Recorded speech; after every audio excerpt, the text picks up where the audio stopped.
Look, people, you have just been blessed. This is Adisa Banjoko, the Bishop, chilling. I'm with Daniel Strauss. This guy is extra everything. I don't mean extra bad. I mean like extra cool, extra nice, extra smart, extra funny, right? Extra knowledgeable, and extra good at jujitsu. So you're in for a treat. But we're going to talk about a lot of things that surround like men's health. But first, Daniel, man, just thank you for being on Bishop Chronicles. We've been cool for a couple years. Every time I come to London, I try to kick it with you. Obviously, that doesn't happen as much as either of us would prefer because you're traveling and teaching, how to break people apart in pieces. Plus, you're doing Polaris Pro. Plus, you're writing books. Plus, you got apps. You know what I'm saying? But if an alien just landed on the planet and he was my boy and I'm introducing him to you, what are you telling the alien? Who are you, man? Mate, I'm extra. I'll take it. You summed it up perfectly. What would I tell an alien? I need to know more about this alien. You don't want to be He giving just out got here. info. I don't know. He just seems cool. Well, if he's cool, then if you vouch for him, then it's good with me. He's my boy. Yeah, I'm a grappler. First and foremost, I would say. Um, Black belt. I think 10 or 11 years this year. Yeah. And yeah, I've been on the mat for about 20 years. And yeah, so grappler, and I do a lot of things in the combat sports space as well as coaching. I do commentary for Polaris and some other grappling shows and for some MMA shows as well, mainly Cage Warriors. Yeah. And my side interest, or I get my equal other interest, is the great world of strength, and I guess an Look at eclectic. those shoulders, people. Look at those shoulders. Look at the bicep one time. The one with the tat. I want to see the tattoo one. Throw it up for me one time. Woo! My boy is yoked. He's so strong. It's crazy. But go ahead. But yeah, I would say like an eclectic and eccentric mix of physical culture. Um, the traditional strength training stuff, which is what I started on, and then got more interested in more niche things, Yeah. or stuff that wasn't so niche 100 years ago, but it's maybe a niche now, or Yeah, not 500 so years niche, ago. 100. You know what I Yeah, mean? exactly. Yeah. So that's stone lifting and sandbags and mace swinging and clubs, and You got like a big shield you've been I got a working lot of with. shit, man. Yeah, yeah. He's I got got a a lot. shield, like a real shield. Like this guy could fight in the old era and he'd be fine. You know what Yeah, I'm saying? You that's what I'm training for. you I'm would not be trying. I'm not you would training be to meet Royal aliens. Knight of the Peter. old days, bro. You would be like at the round table. No, you know what I'm saying? I'm trying. That's the goal. That's the goal. Yeah. So, um, because it's really hard for me to know where to start, let me just ask, how did you start jujitsu? And then how did your jujitsu lead to the strength and conditioning Yeah. world? I'll give you a super quick version of that. I don't think it's particularly interesting. I got into jiu-jitsu at the age of about 14 or 15, just almost by accident. Hmm. I started training at a Japanese jiu-jitsu academy, and after being there for about 6 months, one of the instructors left, another instructor took over, and that instructor was Nick Brooks, who was training under Roger Gracie at the time. And he basically, over the next 6 months, turned the gym from a Japanese jiu-jitsu gym into a Brazilian jiu-jitsu gym, and that was the gym that I was with up until my black belt. Okay. For those that don't know, how do you explain to new people what is the difference between Japanese jiu-jitsu and Brazilian jiu-jitsu? It's very hard for Mm, people, especially I would say like not trying to be stupid, but casual fans of yeah. mixed martial arts or even Brazilian jiu-jitsu that know the difference. Could you share that? Yeah, so I mean the easiest way to put it, I would say, is the only similarity is the name, and that's about it. It's a lot more really jiu-jitsu should be called BJJ should be called Brazilian Judo is what it should be called. You To said my, BJJ means basically just judo. No. Pretty much, yeah. It's an offshoot of judo, not an offshoot of Japanese jiu-jitsu. And the only reason that it was being called jiu-jitsu was Maeda, who was traveling around, who was in Brazil, and who ended up teaching the Gracie family, who sort of adapted the art into what we now call BJJ. He was doing challenge matches, and that was a big no-no as a judoka.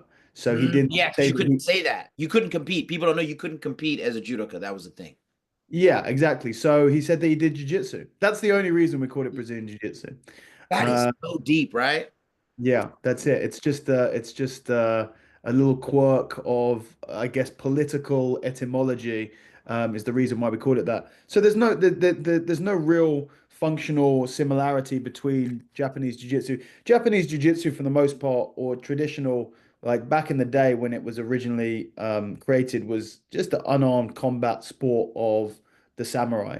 So a lot of it is based around techniques that would work if someone's wearing a suit of armor, you know. Right, right, But right, there's right, right, right. throws and there's wrist locks and there's some strikes to different areas. And now modern Japanese modern quote unquote traditional Japanese jiu-jitsu is probably a far cry from what it was a couple of hundred years ago. And it's just uncomparable to Brazilian jiu-jitsu, which is the big difference between what I would call traditional martial arts and fighting sports. Right. Fighting sports being Brazilian Jiu-Jitsu, judo, wrestling, boxing, kickboxing, Muay Thai, anything where you can compete and spar at close to 100%.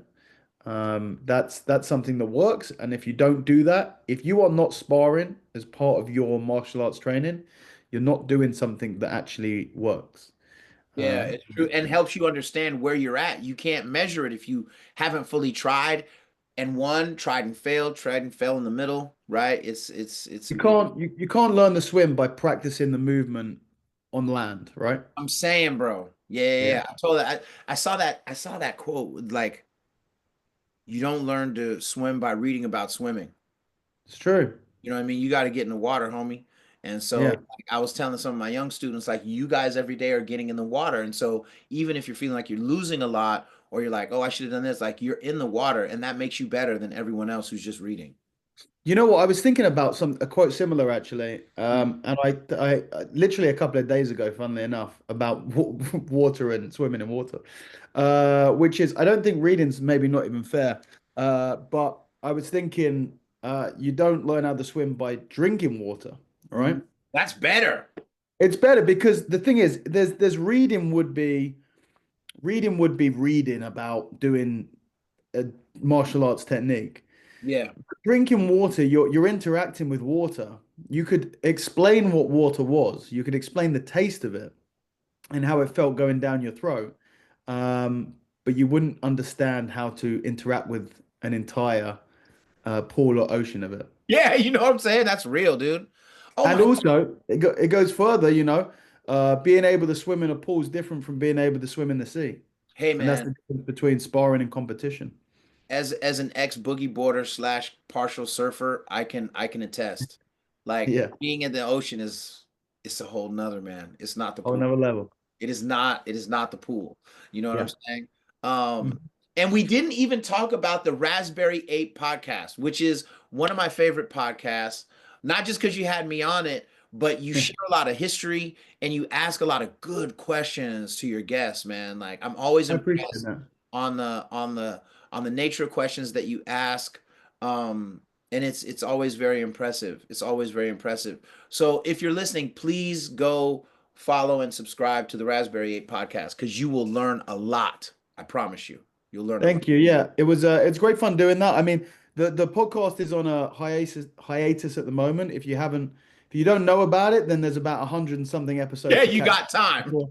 You got plenty before you're up to date, but I'm not recording any more episodes at the moment, but I am planning to come back with it in the future, bigger Nice. and better at some point. It's really good, guys. I mean, please subscribe and just go comb Start through. with the Deeces episode. Yeah, start with mine. Start with mine. But he's got amazing guests on there all the time. Yeah. Um, so at some point you had a serious injury, and that's what led you into strength and conditioning, right? Can you talk about that?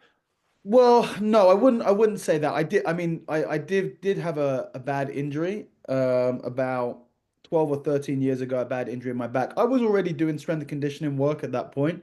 Right. I got into strength training because I was like 110 pounds when I started training jiu-jitsu, and I was training with adults, and I was just very weak. I never played sport as a kid. I had no natural athleticism and no natural strength. I was small and I was weak. And when you're small and you're weak and you are participating in an activity that requires a degree of strength, or at the very least, I was being beaten by people that I felt I was better than because they were stronger than me. And Mm, as a 15 competitive 15-year-old, 16-year-old, that was very frustrating. yeah. So well, as soon as you learn that you are not destined to walk through life at the strength level that you're currently at, you say, "Teach me these powers," and It's that's when I 80 hours. first started going to the gym, and then got into strength training through that, and I've been into that ever since, really. That's really cool, man. And Yeah. so, um, I mean, I have so much that I want to talk to you about in regards to strength and conditioning. And I'm Mhm. speaking to you as a 55-year-old man who's a Yeah. black belt who has really bad knees. I'm probably gonna get some stem cell going on. Yeah. And I probably need to work on my shoulders as well and my core, which I probably do a little bit of this, but definitely not enough of the legs. Like Yeah. if you are for the 20 something guys who are listening, Yeah. what do you think if you do jujitsu, if you do grappling or MMA, if you just wanted to say baseline things you want to be working on consistently and a manner in which you suggest would be more ideal, what would you say? Yeah. Well, it's interesting. Like the age thing is significant, and maybe not how you think. I think everyone should strength train. Everyone in the world should strength train. That's what I believe at every age. And when you're young and you're in your teens and you're in your 20s, it's just awesome. Like why in a world where you can be anything, why wouldn't you be strong? And Yeah, that's deep. it doesn't take that long, you know? Yeah. And that doesn't just mean, for me, like strength is something that um it's not about the 3 hours I spend on the mat, using it there, or the 3 hours I spend in the gym showing off there, which I don't because I train in my own garage. Right. But really, for me, the times where the strength is, where I really appreciate my physical strength the most is the other 23 hours. It's being able to help that woman lift a bag, out of the train station. It's helping that person. It's actually putting yourself in a position where you're able to serve the environment around you more effectively. And This is the best answer especially, I've ever heard in my life. This is the best answer I've ever heard in my life. I'm not yeah, and that's, I really do believe that. And I think as a youngster, I think that's like our duty as someone in their 20s and 30s is to actually really try and help those around them. And then, not even, a lot of people get into the, to be able to protect those around us. And that is absolutely true. But the amount of times that your family is going to be on the kidding. receiving end of some sort of attack is not going to be very common. But being able to help your grandmother move a A plant couch. yeah, to do anything like that. Just like I know, I walk through life and I know that I can be of assistance of anything that requires any level of physicality. And that's a nice thing to have. And everyone can have that, and it doesn't take that long. I think a lot of people think that in order to build strength, they need to become obsessed with it and it needs to be the only thing that they Yeah. do in their life. And don't get me wrong, a lot of people do that, but they become obsessed with it out of choice. It becomes a hobby for them. Mm. It's a hobby for me. It's not something I'm not doing the minimal effective dose. I'm doing, I spend more time in the gym than I need to, sometimes to my detriment because I enjoy being there and I enjoy exercising and stuff like that, right? I'm having fun with it. Anyway, as you get older, this doesn't become less important. I think a lot of people think that this becomes less important as you get older. And I would actually argue the complete opposite. I think the older you get, the more important it is for you to do strength training. So Because your muscle mass and other various factors. But if we just go with that, but essentially, your level of strength is one of, if not the biggest factor to how long you're going to live. And not just how long you're going to live, how able you're going to be, quality. the quality of your life. It doesn't matter, no one wants to live to 100 if they spend the last 15 years unable to stand up. I'm telling you right now, bro. Take me out early, bro. If you Yeah, I'd much rather catch live to me limping 85 and around I'm or wheeling around for extended times, dog, just yeah. just slide Yeah, me something to get out of my misery. You know what I'm yeah, saying? when you talk about longevity in life, the goal is never length. The goal is length of quality. Depth of quality. And physical strength and muscle mass and all of these things. Because once you get past a certain age, and it become and the incre it becomes exponentially faster that you lose muscle mass. So once you get to sort of your 60s and 70s and 80s, you're not putting on muscle mass. You're just trying to stop the loss of it. And the only way that you can do that is by doing some sort of resistance training. And then there's hormone stuff that comes into it as well. Like, don't get me wrong, but the fundamental core of it, and this is something that I think everyone should be doing. If you have never exercised, if you've never lifted weights before, now you've been training for a long time, Adisa, this doesn't apply to you. But if I'm walking down the street and I see a person in their 50s or 60s, they've never gone to the gym, now's the time to start.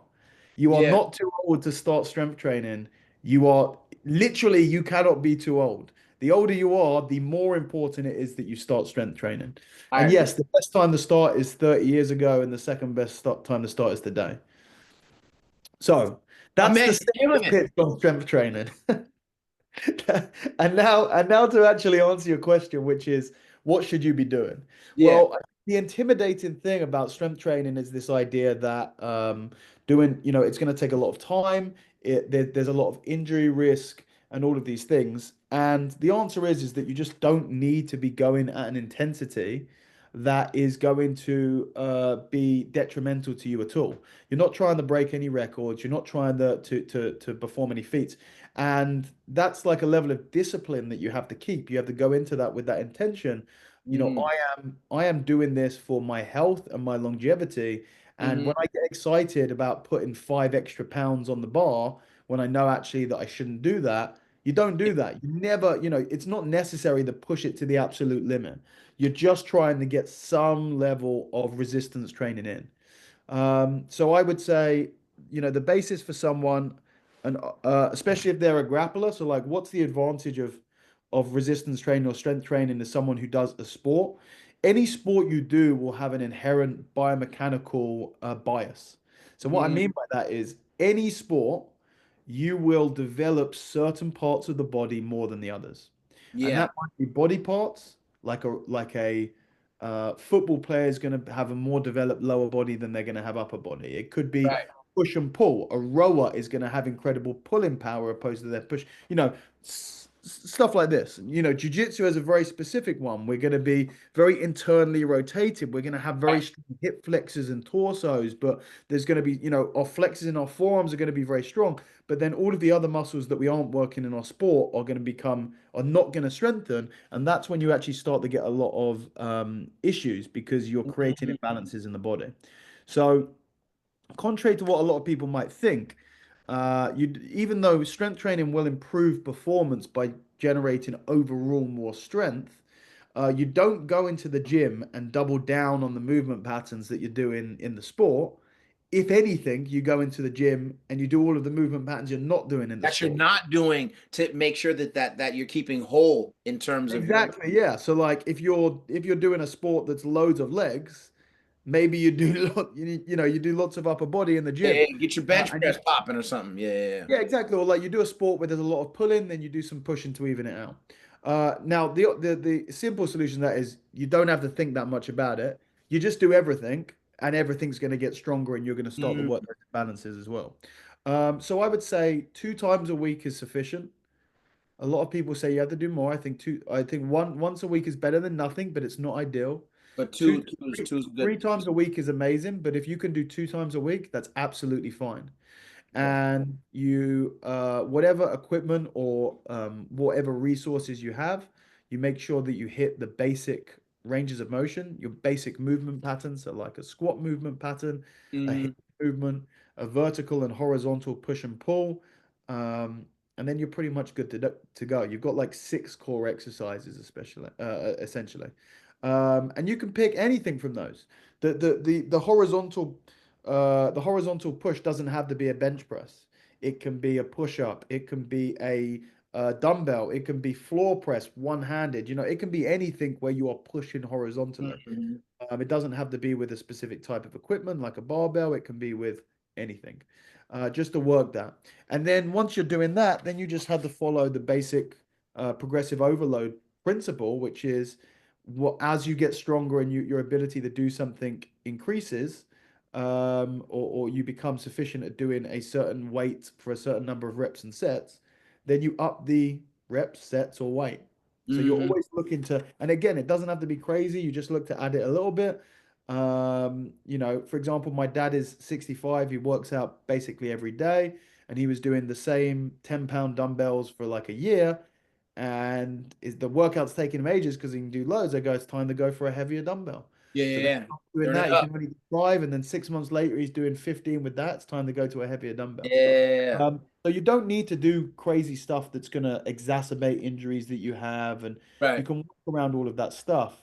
But just getting the body moving through those movements and keeping a not a intensity where I could do 20 more reps if I wanted to, but you can always keep a couple of reps in the tank. You don't need to strain and Yeah, you don't struggle. need to break yourself every You don't time. need to break yourself. As long as you are over time progressively overloading, you are stronger. You can keep a couple of reps in reserve, as they would say, and you can still find strength increases, especially if you are new to lifting. You're going to get lots of strength increases very early. So if you do that and you become very strong, or you become much stronger very quickly, just understand that won't last forever.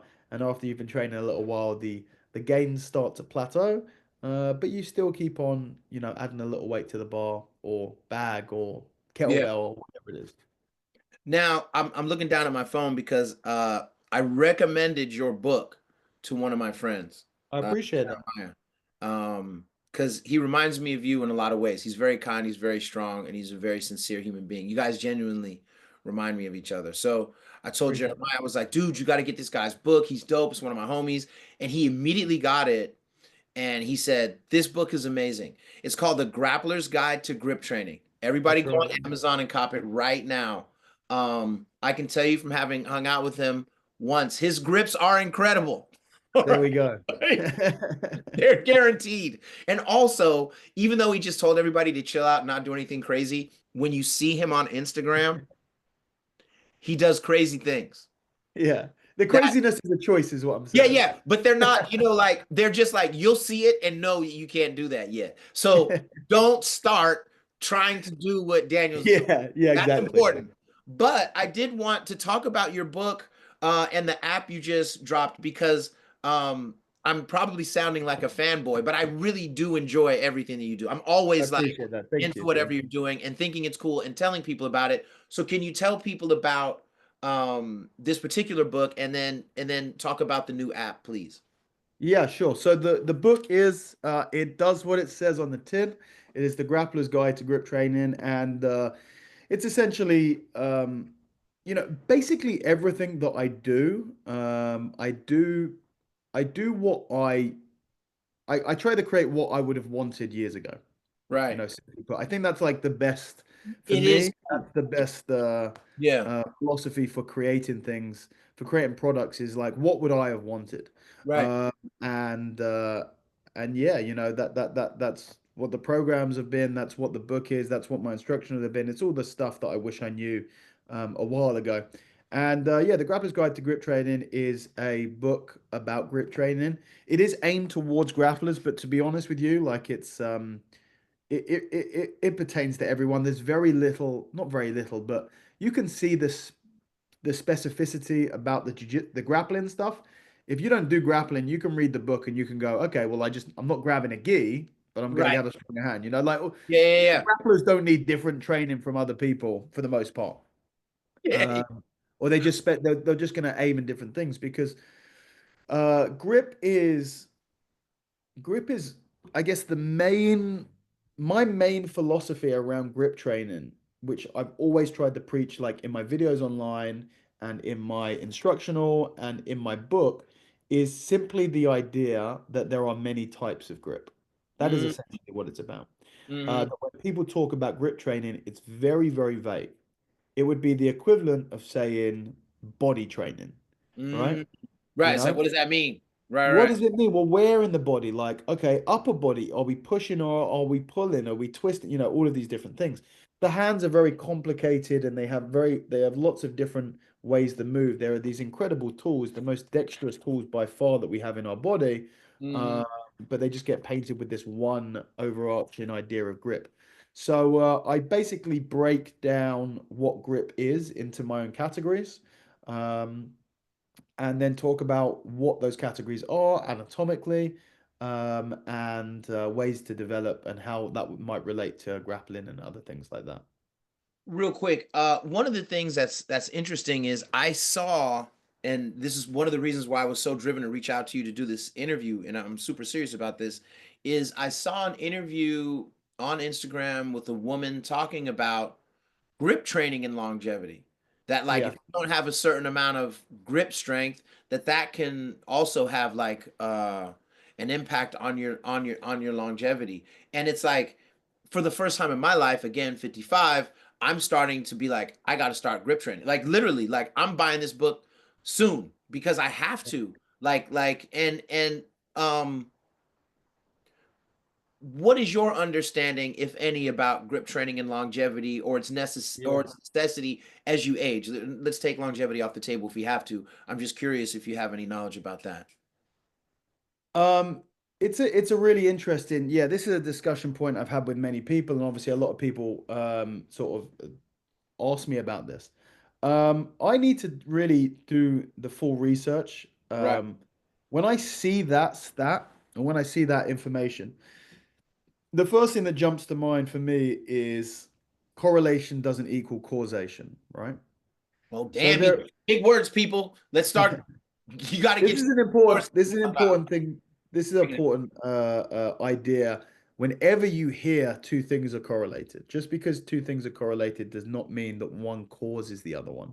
They can be correlated for other reasons. And simply, it's a way of dissecting information critically, which Right. is a, a skill that we are lacking as a society, more than ever.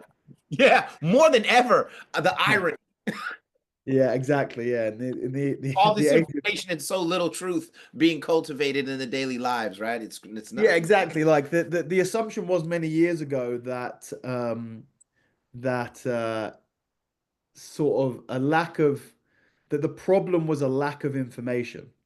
And now today we realize that that's not the problem at all because we have all the information, but we've still got big problems surrounding it. But anyway, I digress. Yes, So yes. correlation doesn't equal causation, which means that even though someone with a stronger grip may live longer, it doesn't mean that building a stronger grip will make you live longer. It Mm, could mean, for example, that people who are healthy in their older age have stronger grips. And right, that may be because they are more physically active and they're using their hands more and they're up and about. But also there's a big tie between grip strength and the central nervous system's health, essentially. You can use grip strength, and this is something that I used to do a while ago. It's a little easier if you use heart rate variability. I mean, before HRV was out, it was just resting heart rate in the morning.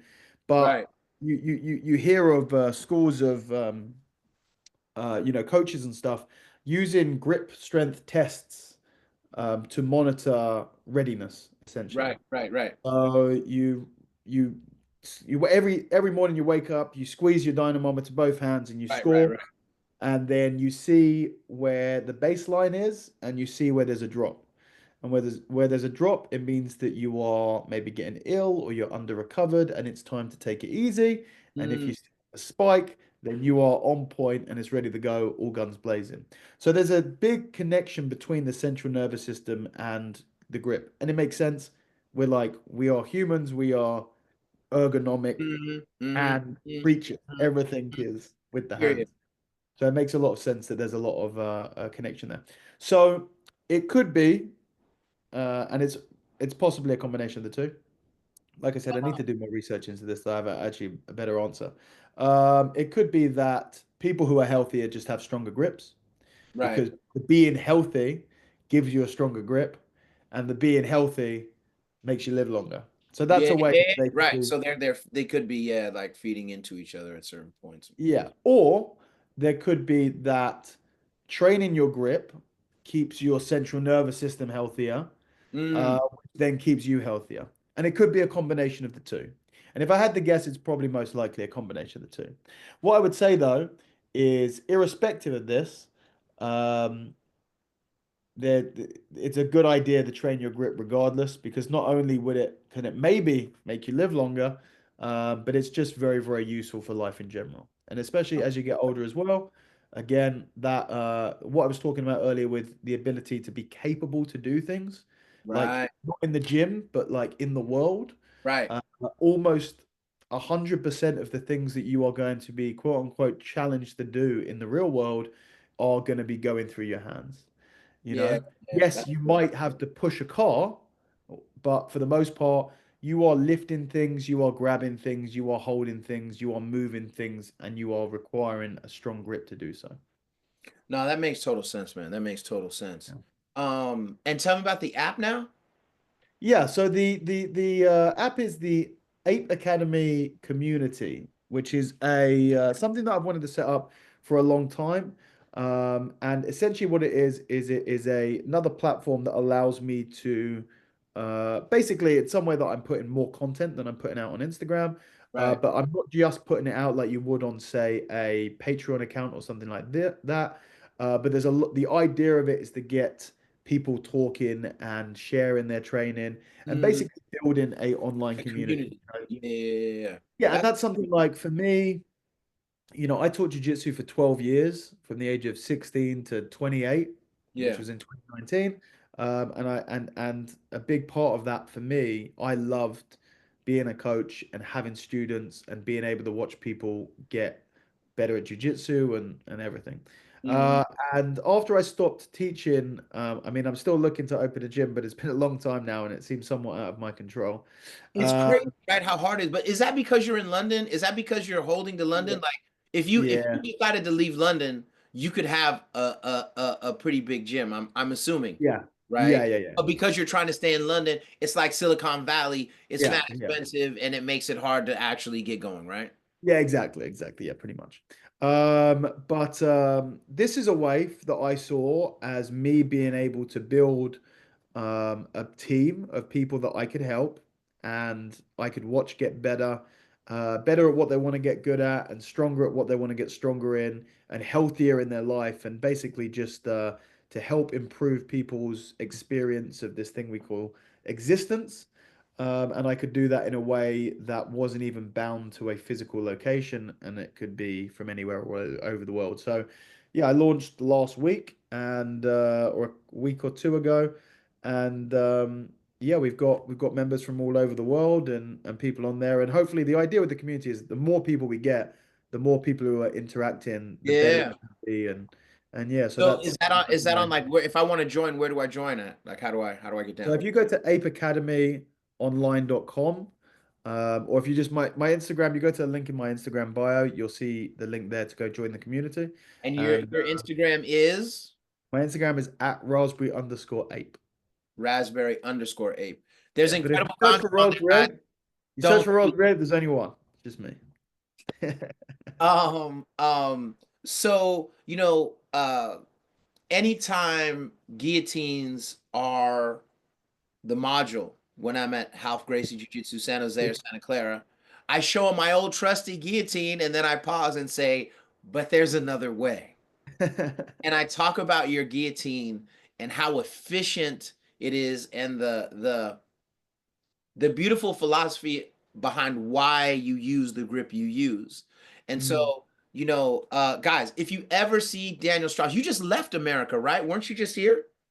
I was in the States. I left in February. Yeah, I was there for a month, And beginning of the year. what schools did you go to? I'm curious. I didn't go to many schools, to be honest with you. I wanted to do a little bit more, but I was busy doing other stuff, Yeah. and I got a little bit ill, and I stayed off the mats for a little bit. But I went to a gym in Sacramento. I can't remember the name of the gym, and I Yeah. went. Wait, you came to California, you didn't hit me up? Is that what you're telling me? You came to Cali and you Yeah, No, where are you? Where are In you? California, man. That's an hour away. California. I couldn't make California's it. big. Where in California are you? I was in the San Francisco Bay Area. That's about 90 minutes out. I could have made that drive. That's all I'm Yeah, saying. no, I was in Sacramento for 2 days.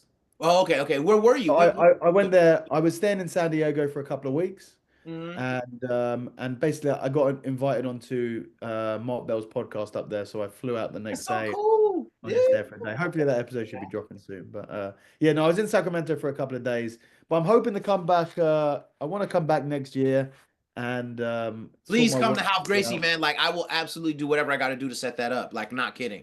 Because I talk about Yeah. it way too much. They probably think I'm lying about you. But now I know him, guys. He's right here. You know what I mean? I Um, feel like at this point that it's too much pressure now. But yeah, the goal is I want to try and get a work visa so I can do a proper seminar tour. I wasn't teaching at all when I was in the States in January. good luck, man. I'd hate to have you deported to Venezuela. You know what I mean? They take all my money, yeah. It would be really sad. That would suck. And so, and so, can you talk for a moment though Sure. about your guillotine and the grip? And like this guy is a no-gi champion. Like we're not just talking to anybody, guys. Like this dude is an absolute savage. It's not a joke.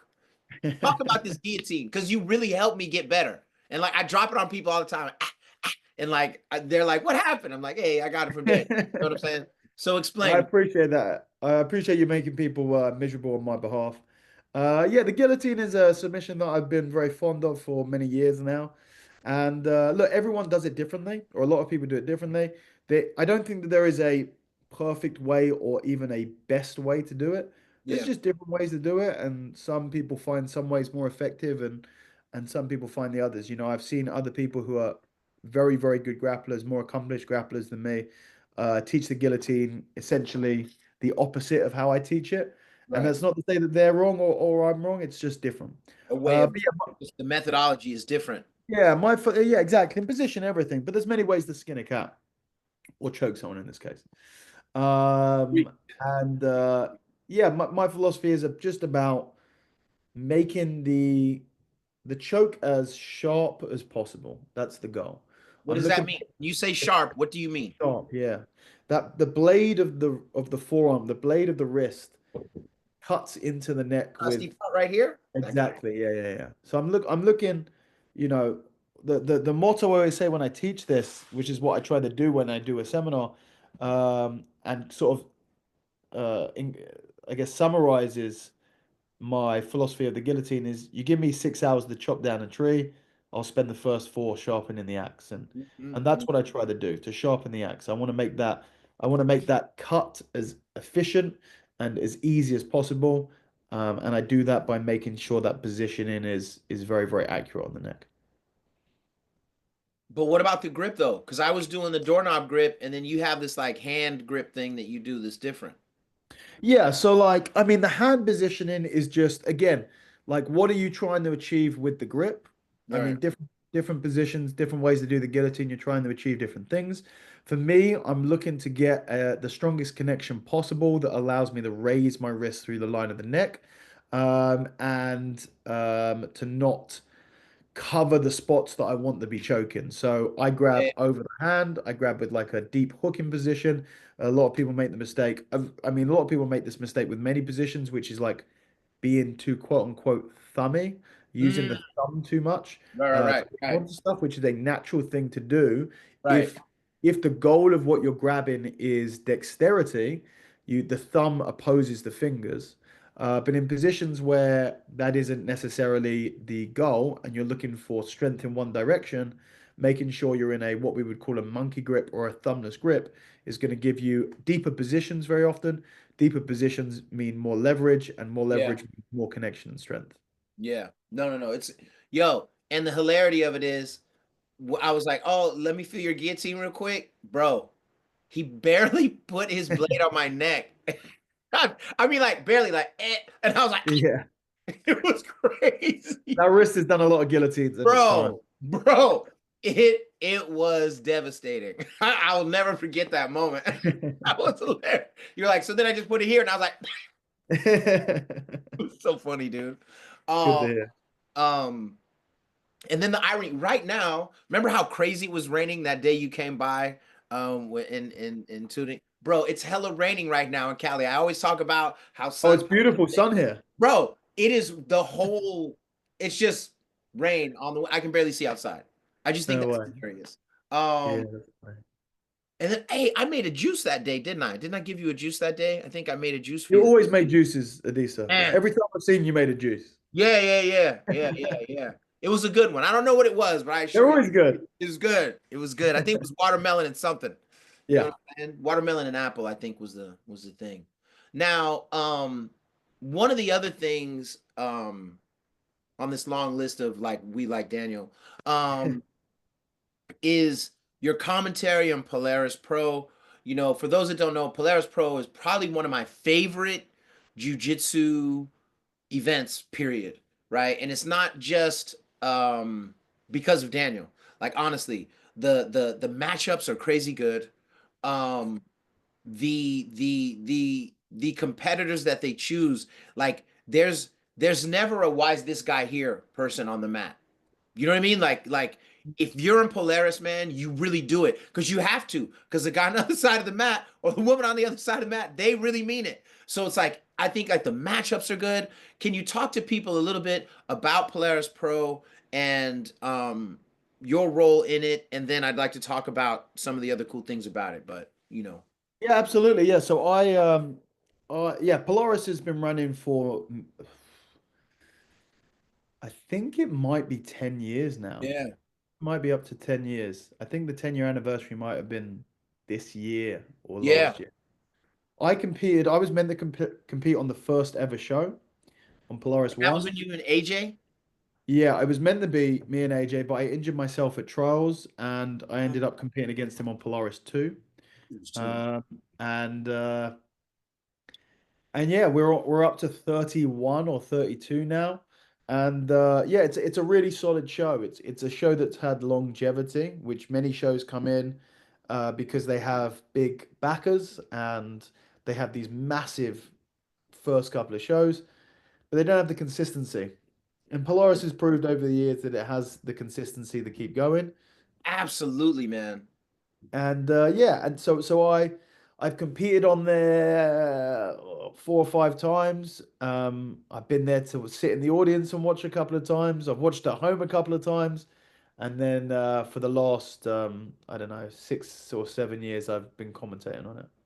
Man, it's such a good thing. I was always a fan, but then I got because of your invite a chance to go to the one in Doncaster.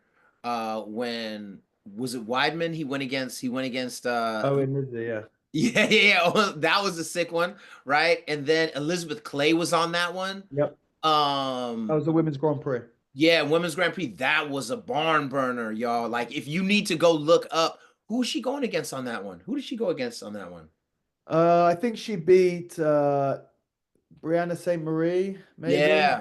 I know they fought a load of times. I feel Yeah, like maybe man, they I'm fought in the telling you, final. crazy. And I was this Yeah. one lone American just trying to like big up all the Americans in Doncaster, which can be dangerous. You know what I'm saying? I know I was getting on some nerves out there, but it was fun.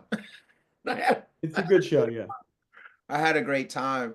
But one of the things that I do really like about Polaris specifically is a lot of the strength and excitement in a lot of the women's jujitsu matches. You know what I'm saying? Elizabeth Clay is there. There are many other high level. Fionn Davies is there. You know what I'm saying? Like, can you talk about some of your favorite women's matches in Polaris, and then talk about the men as well? But like, I'm just always blown away about the technical skill of the women and the excitement of those matches. Yeah, well, Polaris has been a big promoter of women's grappling really from the offset. We've had, I mean, great female grapplers from many generations of the sport. Back in the day it was Mhm.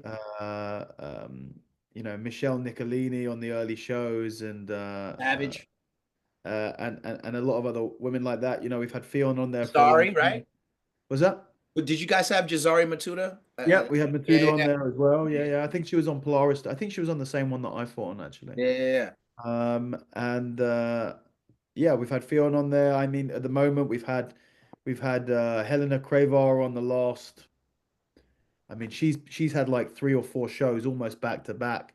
And I mean, speaking of women, the next Polaris show, which is the 28th of June, I believe, is a women's squad event, and that's gonna be crazy. Fionn Davis is captain of Team Europe, and then we've got Helena Cravar on captain of Team America, and it's gonna be. I mean, the new format. I'm not sure if you watched the last squads event. I didn't. I didn't. He's changed the format. I Okay. don't want to take any credit for it, but I did mention that we should look into changing the format. And I gave some suggestions as to Pointers. what Some to do. pointers. Yeah, I think they may I hope maybe they listen to him because it's pretty similar to what I mentioned. But yeah, the format now is crazy. It's like it's look, jiu-jitsu is a funny thing. Sport's a funny thing, right? Because people forget the sport has only one function ultimately, which is Submission. nope. All No. sport, all sport has only one function in today's society. Fun. Entertainment. Entertainment. That's what really like the sports. Like the sport is for entertainment. Or when This. at This. least when you look at a show, um, I mean, as much as we'd like to say that the point of a show is to demonstrate the finest example of what this art can Thing do, is right. realistically, it's entertainment. And you can be entertained by really good jiu-jitsu. You can be entertained by engaging storylines. You can be entertained by big personalities and big Mm-hmm. characters.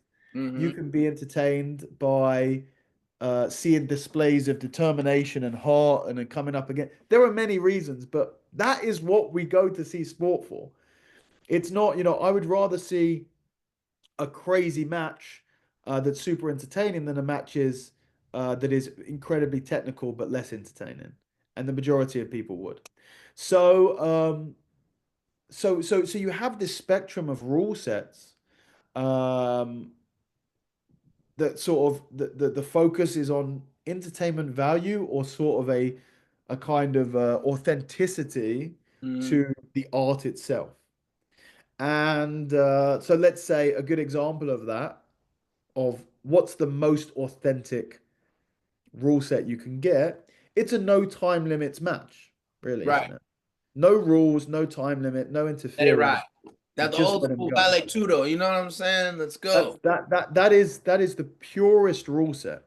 And then on the other hand, you go, okay, well, what's the most entertaining rule set? And the first quintet, when it came out, I was Woo! I was honored to compete on the first quintet, and it was super super entertaining because the team element brought so many unknown aspects into it. Yeah. So Polaris, like many other events, started doing their own squads events, and it was a similar format. But there was not. Maybe there were ways to make it more entertaining.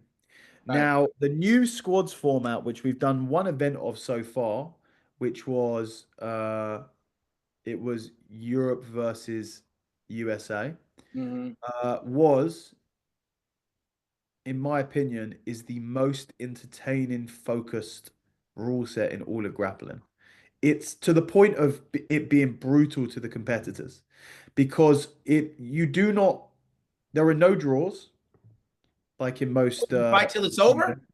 There's no draws. It's 5 minute Like that. You rounds. speaking my language? Yeah. There's fight. You don't fight till it's over. They're 5 minute rounds, so they're short, intense rounds. But Mm-hmm. at the end of the 5 minutes, they will pick a winner, and the winner will stay on. And the winner cannot swap out like in the previous rule set. So in the quintet, for example, if you wanted to get out without losing, you just go for a draw. Mm-hmm. Easy. In the old squads events, you could go for a draw, or you could, if you won, you could actually tag out and tag back in later. Both of Mm. those things are gone now. You are going to stay in until you lose. That's G. That's G right there. So it's kind of crazy. Like it's really, really difficult to the athletes. You got to respect any athlete that is going to put themselves in a situation where you will almost certainly lose. I don't Dude, think that's anyone hard. the only way that you don't lose is if you are is as if the time limit runs out on the half. So they're two 40-minute halves. So let's say that you start your match, you have your first match at like minute 32 Mm. and you win the first match and then the second match goes to a decision. You're not you win that again, you're going to go out and you're not going to have to lose. But apart from that, you're going to lose. And every single person who He competed on the said, but last, apart from that, you're gonna lose. you're going to lose. Like, unless you just happen to be lucky with when you go Just out, savage. Yeah, yeah, yeah, yeah. yeah. And you're going to do two halves. So you're almost certainly going to lose. And there's something incredibly entertaining about that, where even the best grappler on the day is going to get a loss that day. That's Um, deep. I love so it, yeah, man. So wait, where yeah, can I watch this? Like, if someone has never seen Polaris, where are they going to see it at? UFC Fight Pass. Beautiful. UFC Fight Pass, or it's in Swansea. You can come down to Swansea and watch it live, June 28th. Hey, so where is that? How far is that from London? Far. Uh, it's about 4 or 5 hours away. Is it in the south, in the north? I don't know nothing. I'm just this dumb American. It's in Wales. It's in Oh, Wales. okay. Yeah, yeah, yeah, yeah, yeah. Okay. No, that's dope, dude. 3.5 hours. If you get good traffic, 3.5 hours. I'm gonna get on a train. I'm taking a train. I'm You not. get on the train. Yeah, yeah. I'm Where taking. are I'm you at the moment? You in San Fran? San Jose, California. I was gonna Yeah. say sunny San Jose, but again, Not today. not today. You know. Sunny's a mindset. It's not a weather. You. I like that. Sunny's a mindset. Now, now, gosh. Okay, so here's what I want to talk to you Yeah. about. Serious thing, super serious. Um, so I'm always coming back to the fact that I'm 55 because I'm starting to have to navigate a lot of different physical things as a jujitsu lover and teacher. Now, the main thing that I'm recognizing is this huge wave in TRT hit about 3 years ago. Everybody started talking about TRT. A lot of guys started Yeah. using TRT. A lot of the first guys that I knew, um, they'd hit me up and they'd be like, "Hey man, guess what?" I'd be like, "What?" They'd be like, "Doctor said I got low T, man. I got to start." And I was like, "For real?" Now, I'm not being stupid. I don't feel any of that. You know what I'm saying? I feel like my testosterone is exactly. I could probably donate testosterone if one could. I could probably give some out to those in need. You know what I'm saying? I'll take some. But I can't take credit for that. That's just how I Yeah. ended up, right? By and large, though, I felt like a lot of people did not need it. Like most of my friends probably didn't need it, but oh yeah, yeah, yeah, you guys probably do, and there's no judgment in that. I'm just saying, like I felt like a lot of doctors were just giving it out or pushing it out. You know what I mean? Like it didn't. Like I was like, right, but I ain't no doctor, so whatever. I felt like that wave was similar to the American weed wave when people are like, oh, my wrist, my neck, my back, my knee, and doctors were just like weed, weed, weed, weed, weed, right? Yeah. So now there's this peptide wave, right? And I see a lot of people I know and trust are getting and using peptide stuff to what looks like a clean advantage, right? It Yeah. looks like a clean advantage. I'm afraid of TRT for two reasons. I don't want to take anything forever. I don't like the idea of I have to take something forever. I Yeah. also know, or it's my understanding, that if you take TRT and you have any kind of cancer, those treatments help the cancer grow, right? And unfortunately, in my family, cancer runs like hands and legs, so I can't afford to do it. I cannot afford to do it. Period. Um, but with peptides, um, I've had some really good people that I trust bring me this idea about peptide, share with me the wisdom in it. It seems like it works. But when I did some research in AI, I asked Claude.ai. I don't know if you use Claude, Claude.ai. Claude.ai. I said, "Hey Claude, if I want to do peptides, what's a potential downside?" And it Hmm. said long-term use could cause immuno issues, which I'm not checking for. And so I'm really struggling as an older grappler trying to figure out, should I do peptides, stem cells? I'm really working towards saving up some money Yeah. because I don't have a lot of money to get stem cells, over at CPI. Shout out to Scotty and the crew, but I'm trying to save up some money to get these knees done. Other people are saying if you get stem cells, you shouldn't do peptides. Do they clash? What is your understanding of best practices, and or are there? Maybe there are no best practices, but I feel like Yeah. I don't want to miss this train of innovation, but I also don't want to walk into something that's going to make me regret doing it. Yeah, I mean, there's a lot of very legitimate concerns that you have there. Look, I'm not a doctor, Yeah, yeah, yeah. and But you could there's play one on TV. You could play one on TV. I can play one on TV. Yeah, maybe. I might need to have a shave first. But yeah, I'm not a doctor. I have like a vague understanding of some peptides, Yeah. but I am not like super into that whole thing.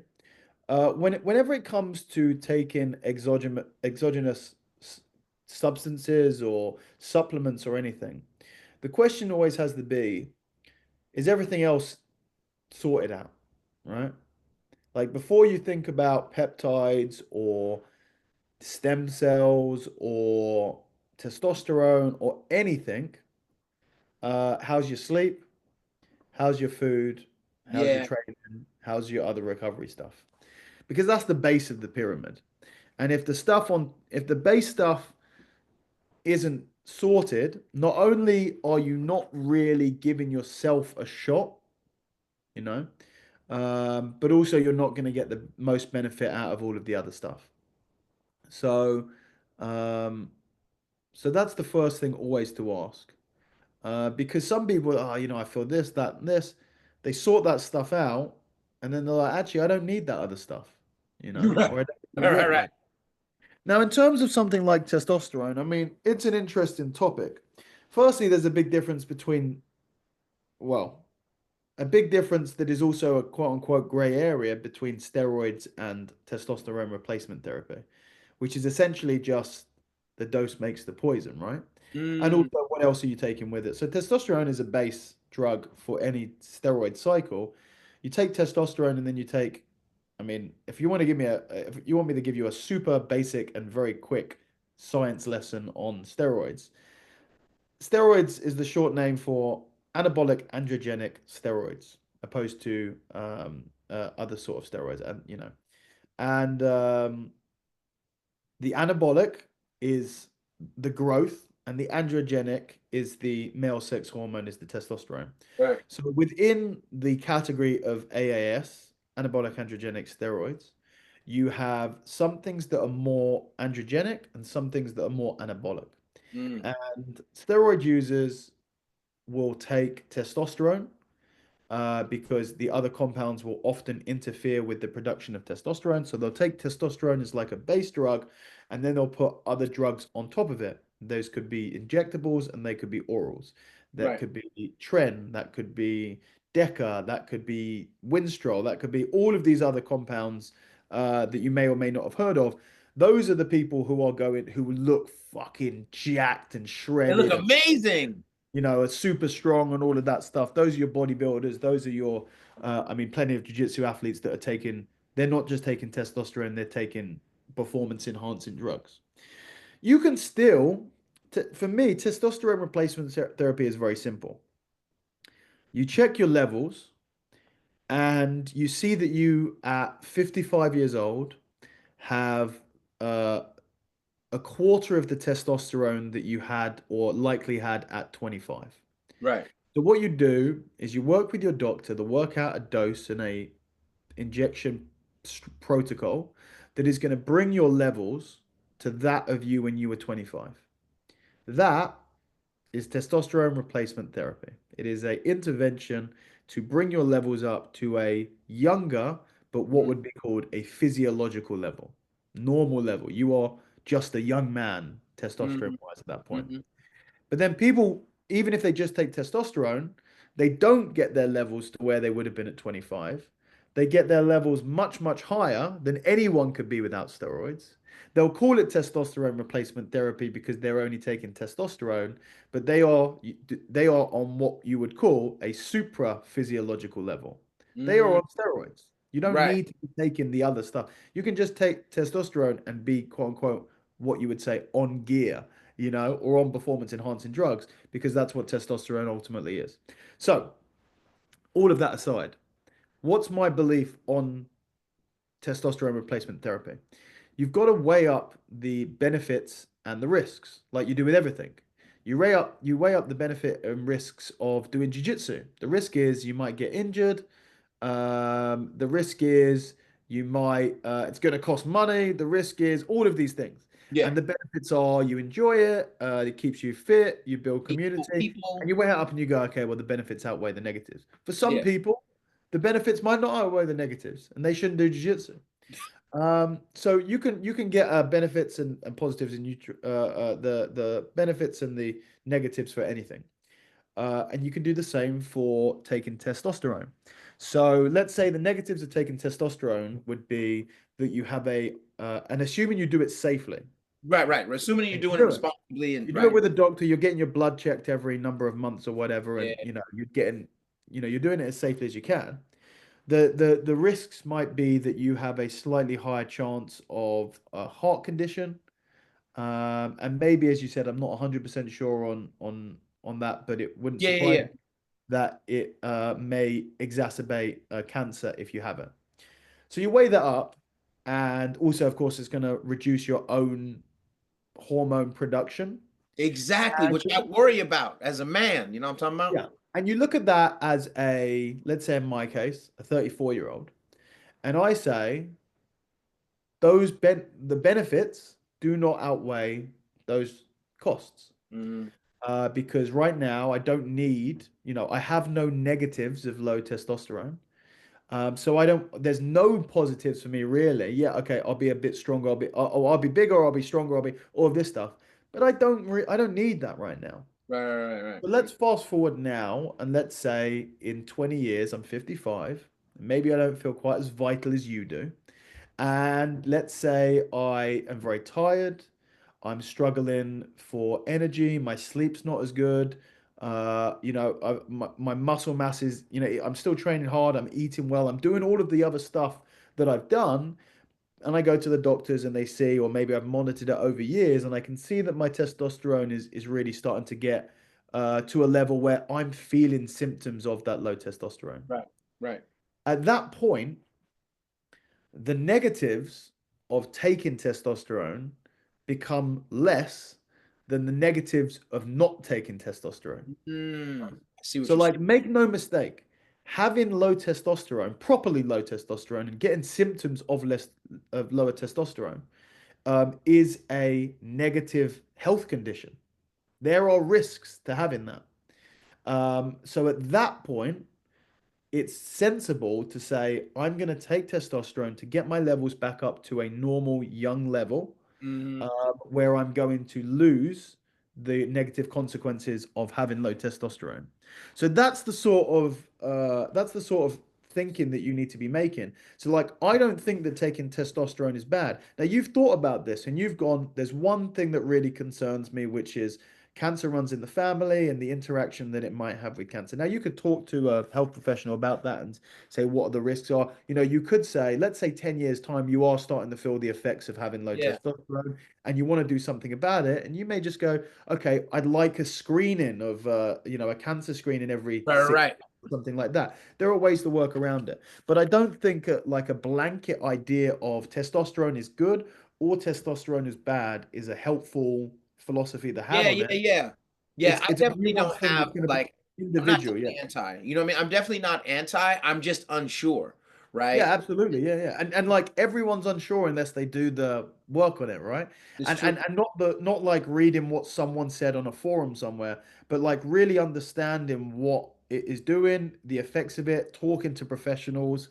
And I don't know, I think it's slightly different in America. I think the doctors are going to be picking up some nice cash High for cash, you know prescribing what all I'm of this saying? stuff. But it's probably not dissimilar over here. I don't think you can get testosterone on the NHS over here, but I might be wrong.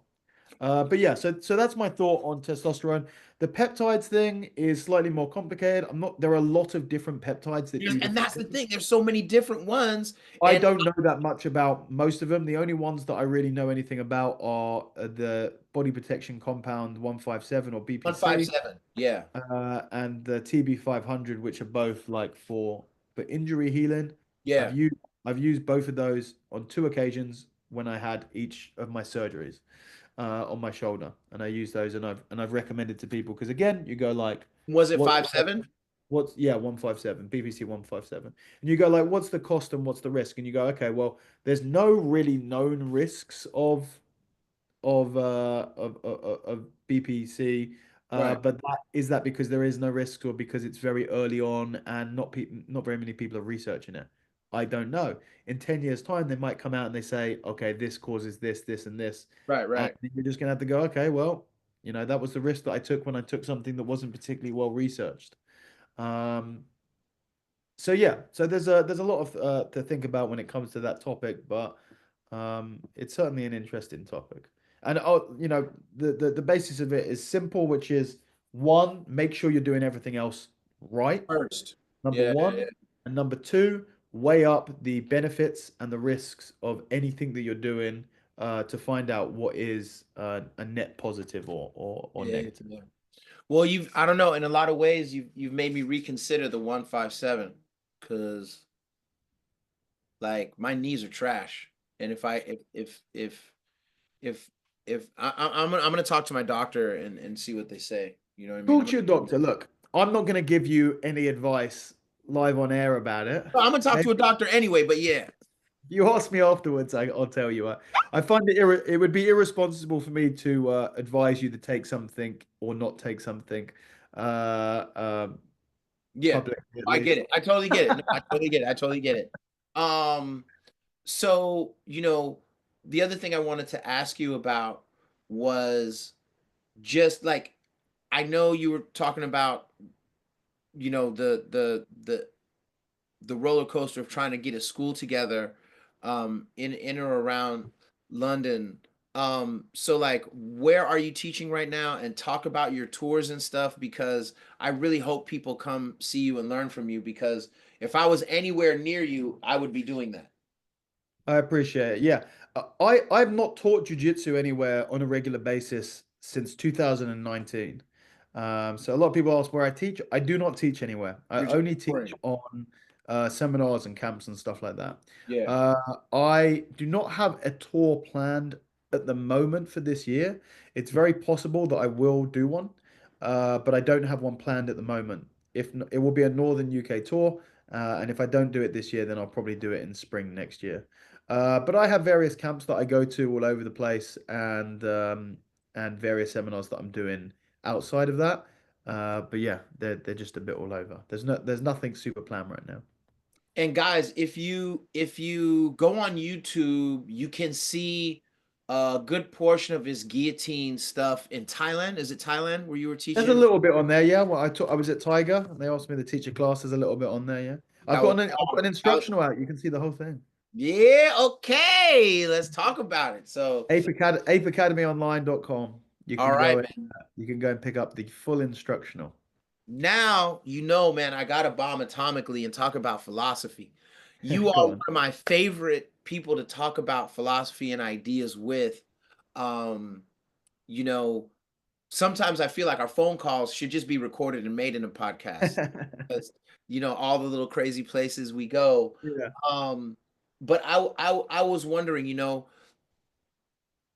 and I didn't even expect to talk about this, but I'm going to talk about it right now because it just hit me. I really believe that the explosion of Brazilian Jiu-Jitsu and modern grappling, whether it's in the gi or out of Mm. the gi, is one of the coolest things to happen sport-wise in humanity ever. I really love this time. I'm happy to be alive right now.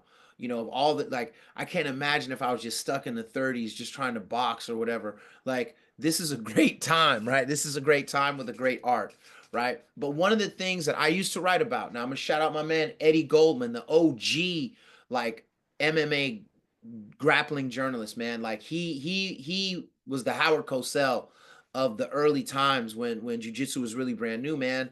And I used to write for a thing called Valet Tudo News. You know that's old. Valet Yeah. Tudo News. No, that means like anything goes fighting. And one Yeah. of the first things I wrote for Valet Tudo News, I don't even know if anybody but Eddie might have a copy of this, was this idea of the lack of philosophy inside jujitsu. I Yeah. saw this as a problem from the beginning, like a big problem. Now, it's probably a self-imposed problem because I come from the generation of the 70s and the 80s Yeah.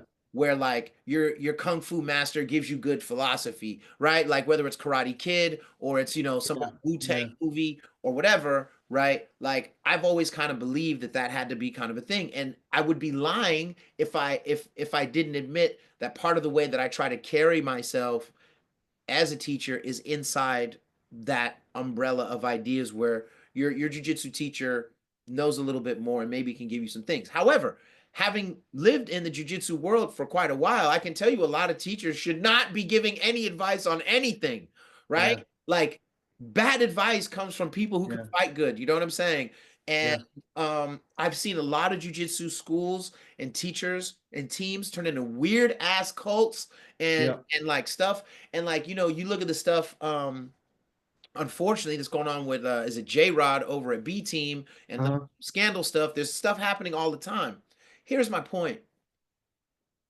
I think there's a mental health crisis inside this sport. Yeah. And I can't prove it, hard to measure.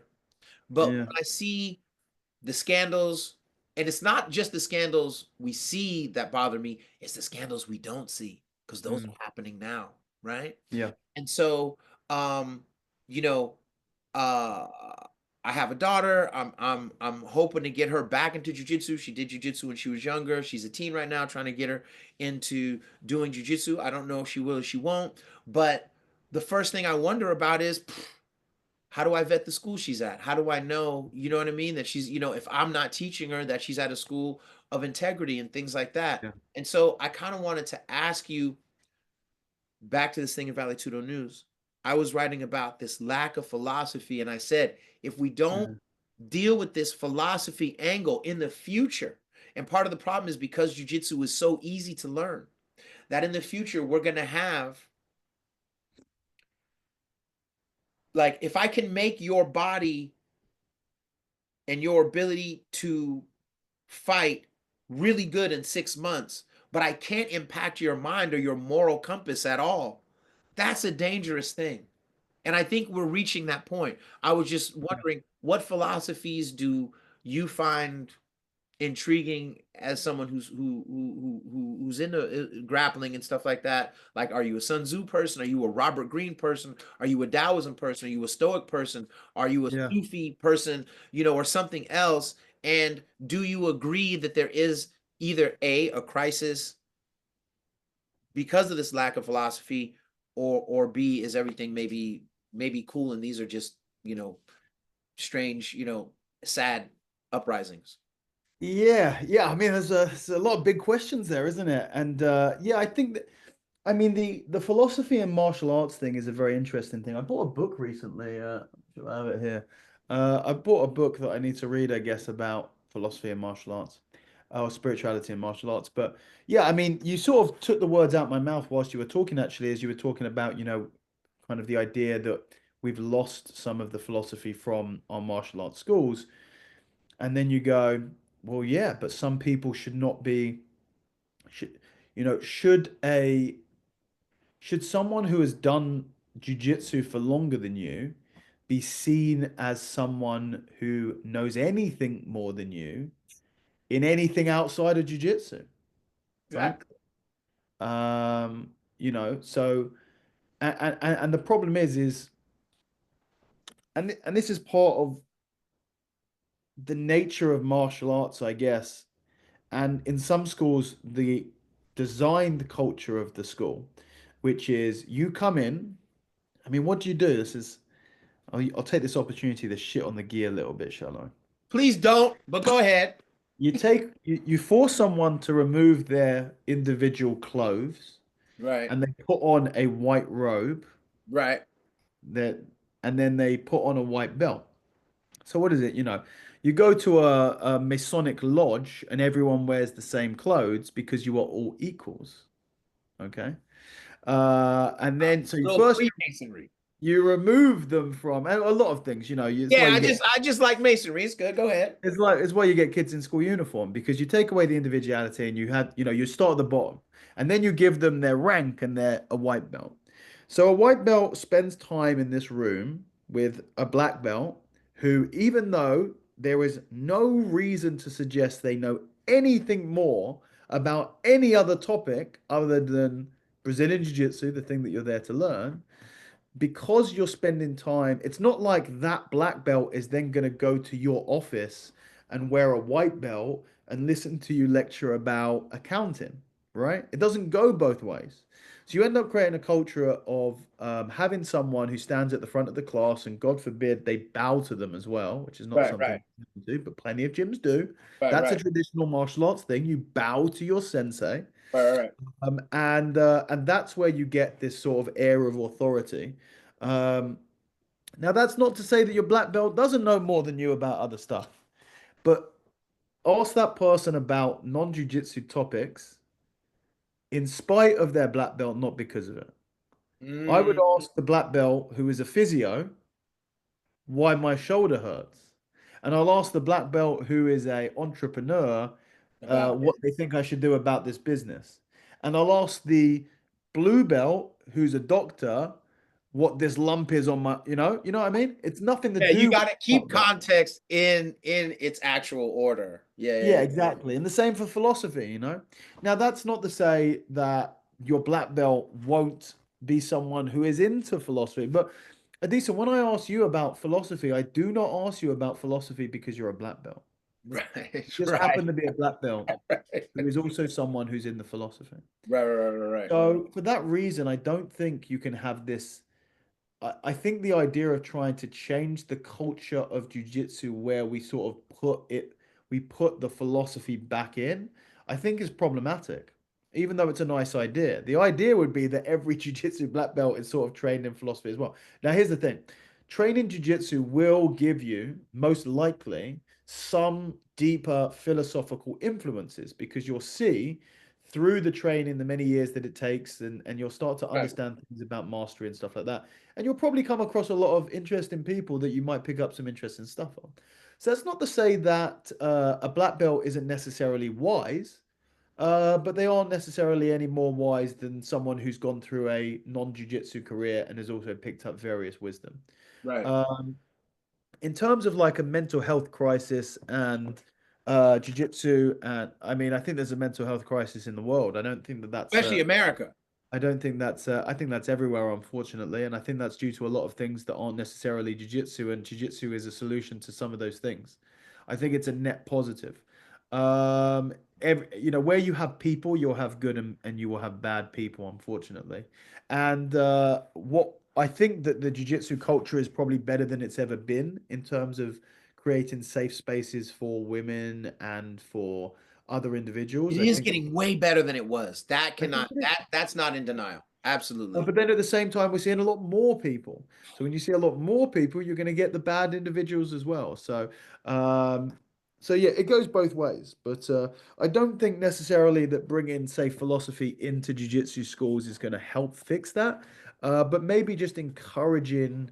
I think that there's other ways. I think we can use jiu-jitsu as a tool to help people's mental health instead of using it as the only solution or trying to fight to like the jujitsu is the doctors and philosophy is the scalpel or something. I think it's just a small tool in a larger. Jujitsu can be one part of it and philosophy can be one part of it and history can be one. Just education and Right. Just understanding and generally opening compassion your and all of mind. these other things. Yeah. No, that all makes sense. That totally makes Interesting sense. topic though. No, man, thank you for sharing your insights. Before we go, I want to tell a funny story. Hear me. So Jizza comes to town in London, and obviously he loves chess. My man Daniel loves chess. I'm like, yo, and Jizza loves jujitsu. Like Yeah. he's like, yo, I got the old school VHS instructionals, and he used to do some of those with his kids and stuff. Like he loves jujitsu genuinely, right? So I'm like, I'm gonna introduce this dude to Daniel. So I'm trying to finagle a way to get Daniel backstage at this show, and I can't. I'm doing everything. I'm trying to. We remember we had the bands, which you see with Yeah. the off. We try, right? I'm trying to figure this out. It's me, Daniel, and a few other friends. What was the name of it's in Brixton, the club. What's the name of that club? Is it the O2? I think so. I think so. Yeah. And so we go to the bar and we're trying to figure it out. And he's like, "Hey, do you want anything to drink?" And I was like, "Yeah, I'll have a Coke." So he's like, "Cool." So I should have got water. He got water, but I asked for a Coke. It's a sugar addiction. It was just the animal lizard brain wanted a Coke. So when he goes to get the Coke, what happened when you went to go get the Coke? Do you I remember? can't remember. You're gonna have to tell me. This is what happened. So they have the black light over where where the bar is, and you can see his mustache is slightly white, and the right side of his beard is slightly white. So he asked for the drinks, and the bartender was like, and he's like, Yeah. Oh, "What?" yeah. She thought he had Coke on his nose. She's like, "You got Coke on your nose." Like, it's See not that like this. that's that's such a common thing to happen to me that I didn't even remember it happened. That was like a thing that you remembered. I didn't even remember it. That happens like every day, So, basically. yeah, I can imagine that does happen to you a lot, huh? For me, dude, I thought that was hilarious.